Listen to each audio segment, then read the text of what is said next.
2 दिसंबर 2025 को supreme court में 2020 के उत्तर पूर्वी दिल्ली दंगों से जुड़े यूएपीए केस की बेहद अहम सुनवाई हुई। इस सुनवाई में कई आरोपियों जैसे कि उमर खालिद, शर्जील इमाम, गुलफिशा फातिमा समेत अन्य की जमानत याचिकाएं एक साथ रखी गईं।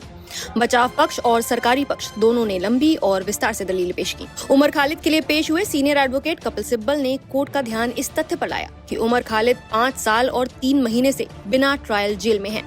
उन्होंने कहा कि उमर पर बड़ी साजिश का आरोप सिर्फ एफआईआर में है और यह आरोप अमरावती, महाराष्ट्र में दिए गए उनके एक भाषण पर आधारित है जो उन्होंने 17 फरवरी 2020 को दिया था।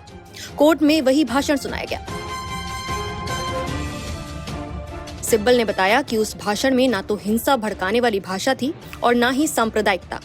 सिब्बल ने कोर्ट को बताया कि उमर ने अपने भाषण में कहा कि अगर मुझ पर गोली भी चलेगी हम सहेंगे, भड़काने या नफरत फैलाने वाली कोई बात नहीं थी। इसके बाद सिब्बल ने बताया कि जब 23 से 25 फरवरी को दंगे हो रहे थे उस समय उमर दिल्ली में नहीं थे बल्कि बिहार के मुंगेर में थे और इसका लोकेशन रिकॉर्ड भी मौजूद है।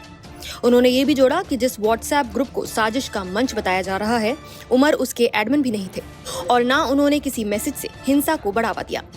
सिब्बल ने जमानत के लिए 3 प्रमुख आधार रखे। पहला, समानता का सिद्धांत।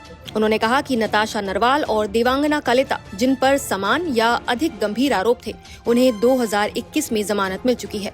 दूसरा, लंबी कस्टडी। सिब्बल ने कोर्ट को बताया कि बिना ट्रायल 5 साल से ज्यादा किसी को जेल में रखना असल में प्री ट्रायल सजा जैसा है। साथ ही उन्होंने कानून में आए बदलावों का भी जिक्र किया। उन्होंने बताया कि हाल के अदालत के निर्णय बताते हैं कि लंबे समय तक ट्रायल न होना जमानत के लिए मजबूत आधार हो सकता है।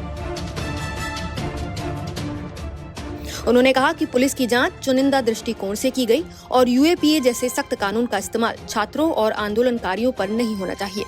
सिब्बल ने कोर्ट से कहा, अगर अपराध है तो ट्रायल कीजिए और सजा दीजिए, लेकिन ट्रायल ही ना होना ये न्याय नहीं है। गुलफिशा फातिमा की ओर से सीनियर एडवोकेट अभिषेक मनु सिंघवी ने कहा कि गुलफिशा लगभग 6 साल से जेल में है और उनके खिलाफ किसी बड़ी साजिश का भी सबूत नहीं है।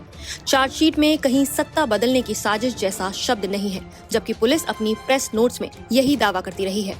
उन्होंने स्पष्ट किया कि गुलफिशा न किसी फंडिंग मीटिंग का हिस्सा थी, न ही किसी कोर ग्रुप की सदस्य। उनका रोल सिर्फ शांतिपूर्ण प्रदर्शन में भाग लेने तक सीमित था। सिंघवी ने कहा कि जिन नताशा नरवाल और देवांगना कलेता जैसे लोगों को जमानत मिल चुकी है, उनसे भी कम गंभीर रोल वाली गुलफिशा को इतनी लंबी कैद में रखना अनुचित है। उन्होंने ये भी कहा कि एक 32 साल की महिला पर यूएपीए लगाना ही गलत है। शर्जील इमाम के लिए पेश हुए वरिष्ठ वकील सिद्धार्थ दवे ने कहा कि शर्जील को तो 28 जनवरी 2020 को ही गिरफ्तार कर लिया गया था, यानी दंगों से हफ्तों पहले।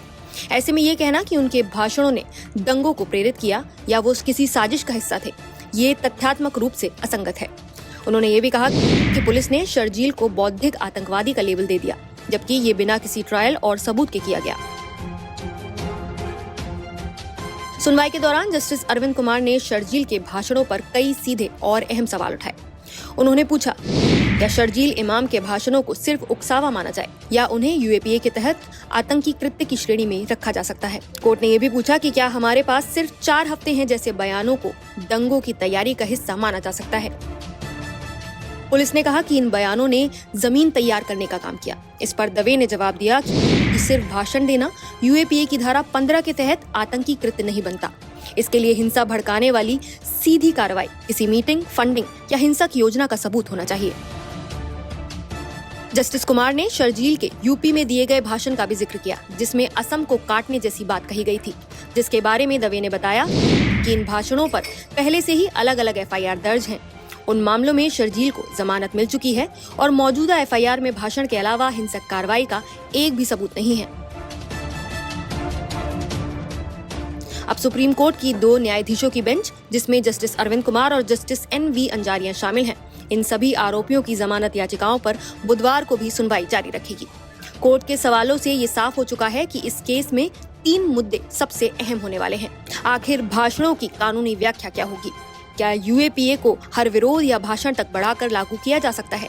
और सबसे महत्वपूर्ण, क्या ट्रायल में अनिश्चित देरी अपने आप में जमानत का ठोस आधार है? इस केस का फैसला सिर्फ उमर, शर्जील और गुलफिशा तक सीमित नहीं रहेगा। ये देश भर में यूएपीए के इस्तेमाल, नागरिक अधिकारों और न्यायपालिका के दृष्टिकोण को भी प्रभावित करेगा। तो क्या बिना ट्रायल किसी को 5 से 6 साल तक जेल में रखना न्याय है? आप इस केस पर क्या राय रखते हैं, हमें कमेंट करके जरूर बताइए।